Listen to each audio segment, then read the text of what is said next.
Good afternoon students.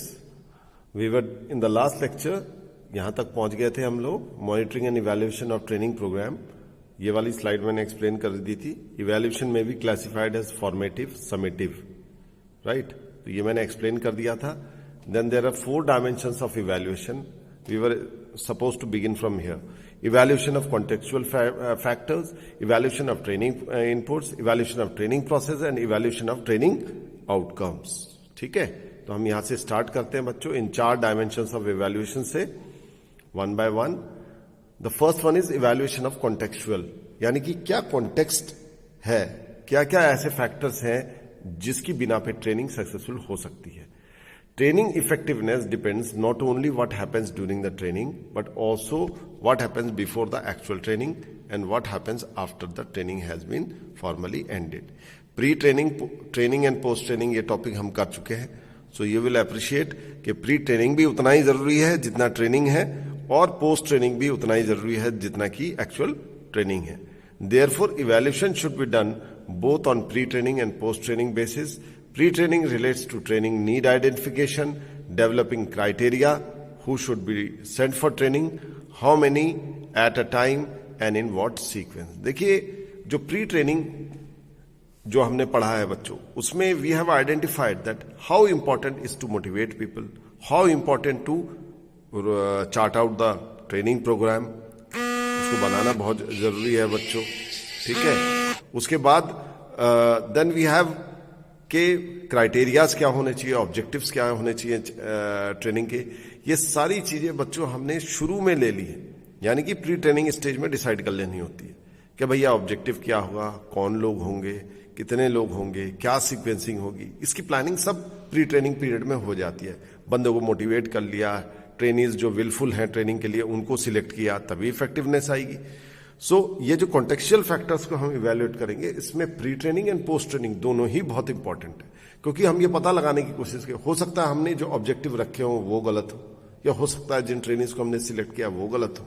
तो हमें यह देखना पड़ेगा कि ट्रेनिंग की ओवरऑल इफेक्टिवनेस को जांचने के लिए बहुत जरूरी है कि क्या हमने प्री ट्रेनिंग पीरियड में कोई गलतियां करी, have we made any fault in the pre-training stage, क्योंकि after the training it will not give that kind of result if there are any faults in our pre-training stage. अगर गलतियां हैं हमारी, मान लीजिए ऑब्जेक्टिव ठीक नहीं है, या ट्रेनिंग ठीक नहीं है, या हमने जो इंतजाम किया है ट्रेनिंग का प्री ट्रेनिंग स्टेज में, ट्रेनर्स का जो we have chosen the trainers, they are not up to the mark. So all these factors taken together are also very very important. So evaluation of contextual factor में, as I said, कि जो post pre training का जो समय है वो भी बहुत ही इंपॉर्टेंट है, और वो इवैल्यूएशन में हमें मदद करता है कि ट्रेनिंग किस वजह से सही हुई और किस वजह से सही नहीं हो पाई, ठीक है।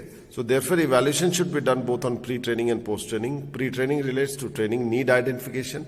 अब जरूरत क्या है हमें ये नहीं पता ठीक से, तो नेचुरली सारी चीजें गलत होंगी। ये सबसे बेसिक है ट्रेनिंग नीड आइडेंटिफिकेशन, कि भैया जो हमारी नीड है ऑर्गेनाइजेशन की, या पर्टिकुलर डिपार्टमेंट की, या पर्टिकुलर लेवल ऑफ पर्सनल्स की, तो जो नतीजा होगा जब नीड ही गलत है तो नेचुरली रिजल्ट भी कभी अच्छा नहीं हो सकता। तो प्री ट्रेनिंग बहुत इंपॉर्टेंट है। Developing criteria, who should be sent for training, भाई क्राइटेरिया सेट होना चाहिए कि भाई this is the level, this is the minimum qualification to attend this training, या इतने number of years of experience होने चाहिए, तब आप इस ट्रेनिंग प्रोग्राम को अटेंड कर पाओगे, ठीक है। Who should be sent for training and how many at a time, ये भी जरूरी है। ऐसा नहीं है कि 50 जनों को एक साथ भेज दिया, भाई सीक्वेंसिंग होनी चाहिए, पहले 10 जाएंगे फिर दूसरे 10 जाएंगे, ठीक है।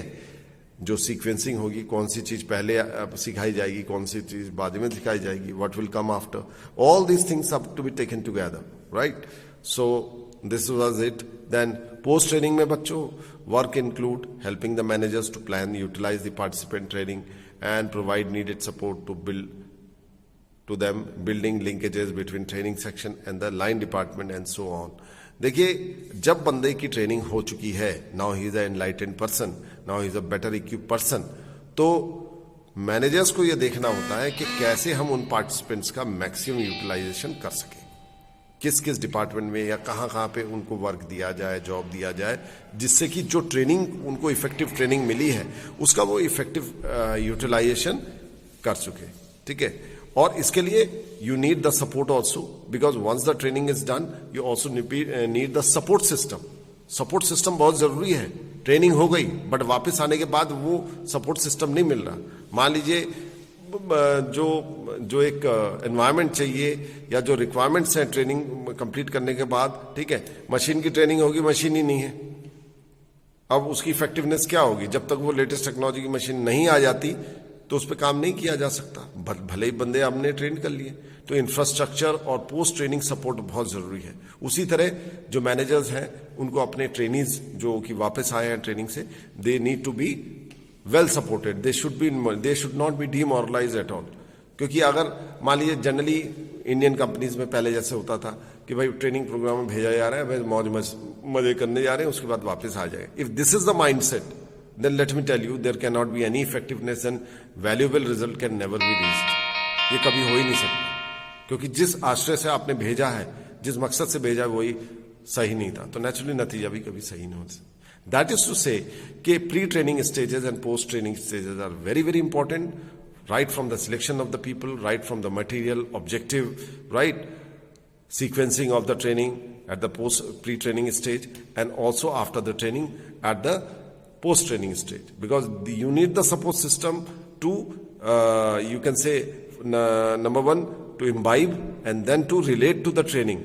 You have to put into effect your skill sets, whatever you have learned you have to practically put into use, then only it can give the required results. So those opportunities should also be provided to the people once they are back from the training program. Then we have secondly, evaluation of training inputs. This involves the evaluation of training curriculum and its sequencing. देखिए, actual evaluation of training inputs के what were the ingredients in that particular training, ठीक है, that talks about the curriculum. जो syllabus है या जो चीजें, जो टॉप पॉइंट्स कवर करने हैं या जो टॉपिक्स कवर करने हैं या जो चीजें सिखानी है, कैरिकुलम, वो बड़ा इंपॉर्टेंट है, उसको डिजाइन करना. Curriculum designing is very important in a training programme, because if you design a wrong curriculum, then let me tell you, it can never give you the right kind of results, right? So this involves the evaluation of training curriculum and its sequences, and जो sequencing है, that is one thing after the other, कि क्या चीज पहले होगी, क्या चीज बाद में, ये भी बहुत जरूरी है. So students, evaluation of training inputs is very important, where we determine the training curriculum, कि क्या क्या चीजें सिलेबस में है, क्या क्या चीजें हमें सिखानी है, पढ़ानी है, ट्रेन करना है, और उसकी सीक्वेंसिंग. क्योंकि मान लीजिए एक सेकंड सीक्वेंस की चीज अगर हम पहले पढ़ाएं तो नेचुरली वो बंदा उस चीज को सीख नहीं पाएगा. So there has to be a logical sequencing, one after the other, following one after the other, so that the training is embedded in adequate required with the required inputs into the mind of the trainees. क्योंकि अगर वो नहीं होगा तो training भी effective नहीं होगी. So this is also evaluation of training inputs, जो दिए जा रहा है, जो चीजें सिखाई जा रही हैं, जो कैरिकुलम का हिस्सा है, और उसकी sequencing, everything is very important. Then evaluation of training process. So the climate of training organization, the relationship between participant and the trainer, the general attitude and approach of the trainers, training method. All these things are very, very important. The climate of the training organization, जिस organization में training के लिए भेजा गया है, वहां का environment कैसा है, सपोर्टिव है, नहीं है, लॉजिकल है, क्या है, यानी कि जो environment है, उस सारी चीजें बहुत इंपॉर्टेंट है. And the relation between participants and the trainers. You see, as a teacher also, when you connect with the students, there is better study within the class. Similarly, the trainer has to engage the participant in a manner that they accept him first, then only effective training can take him. Because unless we accept a trainer at a mental level, you are not going to learn. Seriously, you are never going to learn. You may attend the session, but you may not learn. So that connection between the trainer and the participant has to be there. And the general attitude and approaches of the trainers, how supportive the trainer is in, how patient he is, how logical he is, how he is able to take up all the participants together, and there is a collective ethos that yes, learning is taking place, अच्छा हो रहा है, हमें सीख में आ रहा है. ये जो एक mental state है, this is very important.